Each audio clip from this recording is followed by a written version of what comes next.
Hey guys, this is CCT. In this video I'll be talking about some of the neat things you can do with Storm, some of the things you maybe didn't know, or little tips and tricks that can increase your efficiency or just like generally better your play on Storm. So the nice things about Storm is that you're invulnerable during Ball Lightning.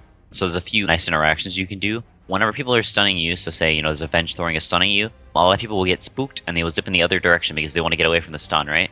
So what you want to actually do is you want to zip into the stun because you're invulnerable whenever you're in Ball Lightning. So if you zip into the stun, then it's going to hit you while you're in the zip and it's not going to do anything to you. Whereas if you zip in the other direction, it's going to continue to chase you and thwonk you in the rump because you zipped away from it because you got scared, as opposed to zipping into it because it hits you whenever you're in mid-zip and does nothing. It works really well with things like Spirit Breaker Charge. You can use it with Potom arrows, although that's kind of goofy because you can just zip to the side. Any stun that's got a decent travel time, you can zip into it instead of zipping away, because that way there's not a chance that it'll hit you on the tail end. Another thing people typically don't know about Ball Lightning is that you can use all items and you can auto attack. So the using the items comes in handy whenever you're trying to kill a hero, like an Ember Spirit or a Weaver or somebody that's really, really hard to lock down. It's tempting to be greedy and zip in and hit him and then pull, to get the overload off, but it's much, much better while you're zipping through, pull him, so that way you can get the guaranteed lockdown. Your team can follow up with their stuns. You can also Hex, Orchid, do all those things during zip, so while you're flying in, you can just click the Orchid on them, and then right whenever you get in range, it's going to Orchid them like mid-zip. And so that way there's it's impossible for them to get their spells off. You can also auto attack mid-zip, which is really important whenever going for kills. It's a nice trick you can do. You want to zip past them, hit them once. This is whenever you don't have pull yet, so you zip past them, you hit the mid-air while you're rolling, and then you put the remnant down, you hit them again, and then you can do your combo or whatever. And it saves you a little bit of time and actually gets you an extra overload hit in because you got the hit in mid-air, and then you can get the remnant overload hit down, so it actually just gives you another overload hit basically, as opposed to zipping, stopping, hitting, remnanting, hitting. It takes a little bit longer and just sort of wastes the hit. A very, very big thing that's not really a Storm-specific thing, but it's just a general Dota efficiency, is you want to drop your mana items whenever you pop Soul Ring, because whenever you drop your mana items, the Soul Ring is going to give you a higher percentage of your mana. So like, say you have 1,000 mana with your Arcane Boots and 850 without them. So whenever you drop your Arcane Boots, the Soul Ring is going to refill a higher percentage of your mana. So whenever you pick the Arcane Boots back up, it's going to tack on, it'll put it back to 1,000, and the percentage of mana you had whenever you pick those things up will stay the same, so you'll get more mana by doing that.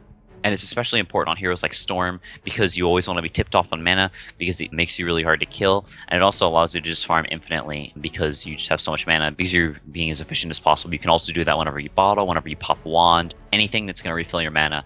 If it's not stupid, if there's not a Ricky in the game, you can drop your mana items to increase your efficiency. Things about his other spells that some people don't know.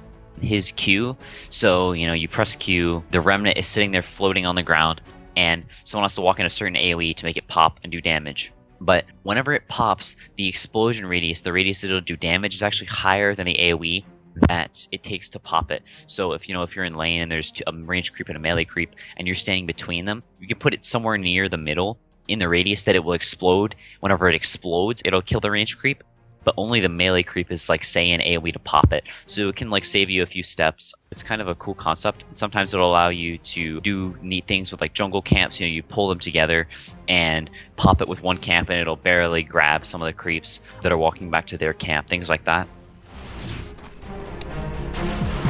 Storm Force 5! Here I am!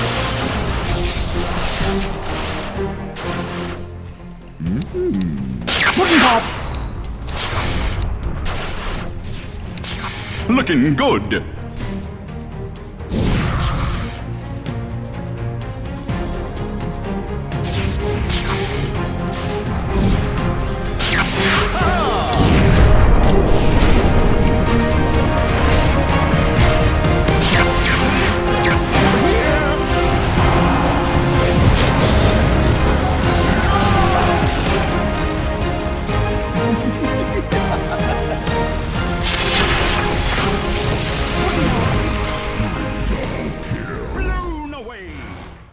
And also, the Electric Vortex actually has a self-slow.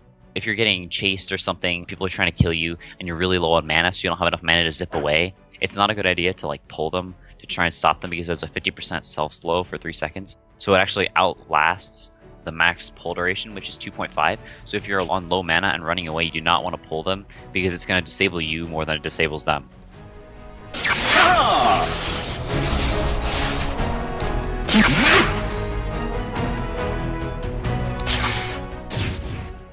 Thanks for watching, guys. A video on tips and tricks and neat things about Storm that not a lot of people know.